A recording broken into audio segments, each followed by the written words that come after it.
সামনে 8 মাস পর্যন্ত সংস্কার পরিষদের মিটিং হইল। প্রত্যেকটা মিটিংয়ে আমার থাকার ছিল, আমি ছিলাম সেখানে। আমি দেখেছি সবার রোল, আমি সেখানে দেখেছি। বিএনপি কী করেছে, এনসিপি কী করেছে, তারপরে এই যে আপনার কি বলে পরিষদ নুরুর দল কী করেছে, সবগুলো আমি দেখেছি। এবং যারা প্রতিমন্ত্রী টন্ত্রী হয়েছে তারা আবার বিএনপির পক্ষে কীভাবে ভূমিকা নিয়েছে ওইখানে লজ্জাজনকভাবে তারা এইভাবে হায়ার করে নিয়ে যেত এই লোকগুলোকে ওই সংস্কারে। তো সংস্কার যে পরিষদের যে মিটিংগুলো ছিল এইটাই ছিল একটা ষড়যন্ত্র। এবং ডক্টর আলেরিয়া সাহেব ওই একজন লোকের দিকে তাকাই কথা বলতেন। কে সে?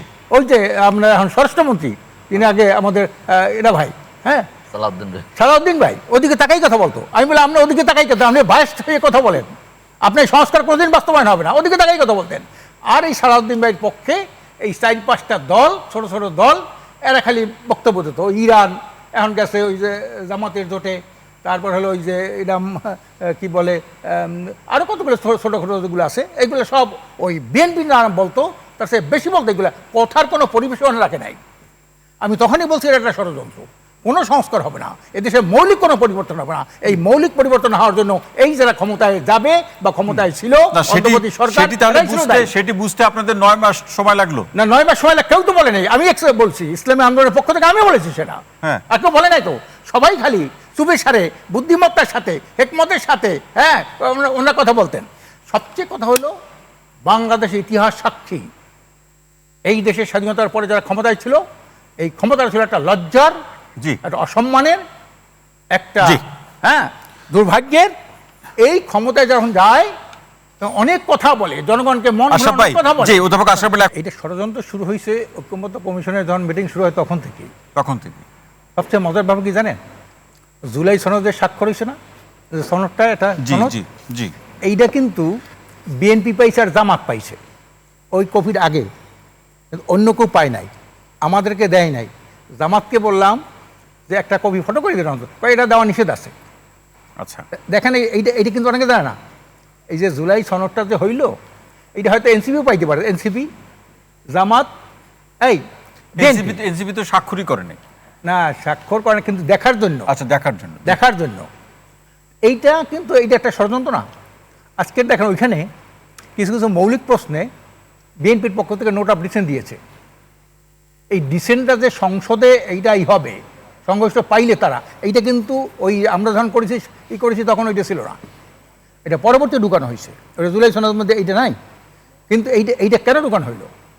এইটা যদি আগে দিত আমরা আগে প্রোটেস্ট করতাম। এরপরে কি বললেন সালাউদ্দিন ভাই, কি বললেন যে এইগুলো আপনারা মেনে নিলেন কেন? তাহলে বিরোধী দল নির্বাচনে আসে না, এই জন্য কথা বলছি যে জুলাই সনদ এটা আমরা বাস্তবায়ন করুন পার্লামেন্ট। দেখেন অবস্থাটা কি। তারপরে ঐক্যমত্য কমিশন যে কয়জন পাঠাইছিল, বিশেষ করে ডক্টর আলী, মানে কি সবাই যে যার জায়গা থেকে রাজনীতি করেছে।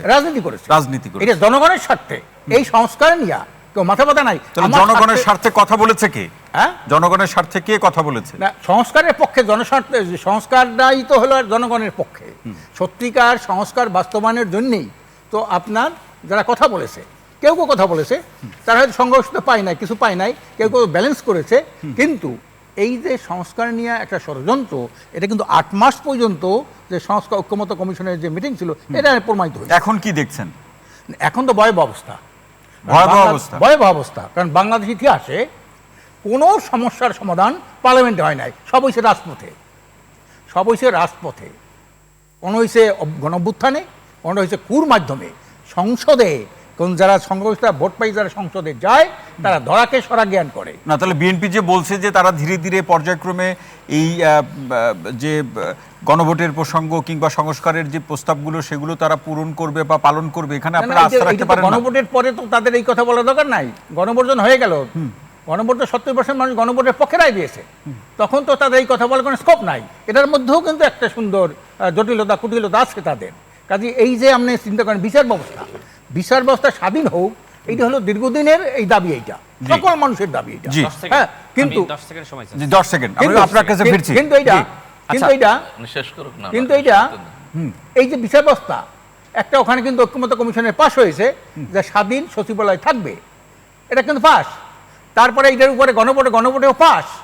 এখন এইটা নিয়ে বিচার বিভাগের স্বাধীনতা চায় না কারা? কারা? যারা ক্ষমতায় দিয়ে দুর্নীতি সন্ত্রাসের দায়িত্ব পালন করে, এগুলোকে খুব ভয়াবহ ধারণ করে। এটা কোনো সরকার কোনো সময়ই বিচার বিভাগের স্বাধীনতা চায় নাই। এই জন্য যারা ক্ষমতায় থাকে তারাই কিন্তু এই যত দেখেন সংস্কার, অন্তর্বর্তীকালীন সরকারের সময় সংস্কার কমিশনে তো সবাই চেয়েছে, হ্যাঁ, সবাই তো বিচার বিভাগের স্বাধীনতা কিন্তু চেয়েছে। এইটাতে এইটা নিয়ে এত ই হবে কেন? এটা সময় ক্ষেপণ হবে কি জন্য? সময় ক্ষেপণ কেন হবে? হওয়া দরকার ছিল। যে তারপরে এই বিচারপতি যারা থাকে, জি, বিচারপতি যারা থাকে, এই যে হাইকোর্টে এরা বাতিল করে দিল না, হাইকোর্টে বাতিল করলো কেন করলো?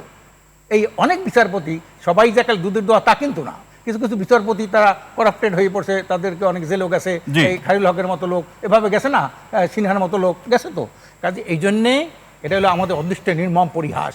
জনগণের উপরে ভর করে জনগণের বিভিন্ন সুযোগ সুবিধার কথা বলে যারা ক্ষমতায় যায় তারাই জনগণের সাথে ক্ষমতা দেওয়ার পরে জনগণের সাথে প্রতারণা করে, জনগণের সাথে ধোঁকা করে, এবং এর পরিণতি হয় আবার জনগণ তাদের বিরুদ্ধে ক্ষিপ্ত হয়ে ওঠে এবং জনগণ তাদেরকে নির্মমভাবে ক্ষমতা থেকে নামাই দেয়।